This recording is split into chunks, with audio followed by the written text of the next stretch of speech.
Pemirsa, petugas Damkar Mad Palembang mengevakuasi mobil yang tertimpa batang rubuh akibat angin kencang di kawasan Jakabaring Sport City.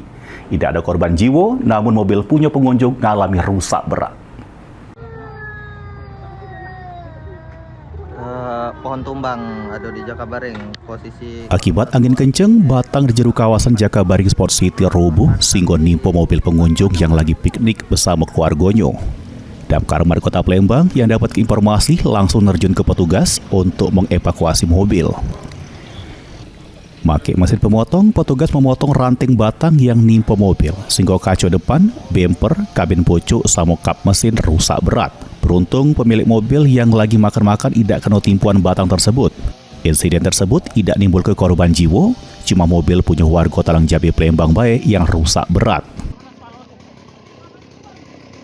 Makan-makan, tahu ada angin kenceng. Itu mendadak agak cepat juga yang pohon itu nyampaknya. Jadi kami tidak sempat lagi menghindar. Untung romo-romo kami alhamdulillah ada lah kena, cuman kena ranting-ranting yang kecil-kecil. Nah mobil inilah yang kena tuh. Tidak ada, cuma tadi agak sedikit gangguan dari semut yang ngigitin kita itu aja. Korbannya informasi tidak ada, cuma mobilnya yang cukup lumayan parah. Itu kacanya pecah, di atasnya juga kempot, bempernya juga itu. Damkar Mad Palembang menghimbau warga Palembang untuk selalu memperhatikan keselamatan serta waspada terhadap cuaca ekstrim yang bisa memicu kejadian yang sama. Mulyadi, PAL TV.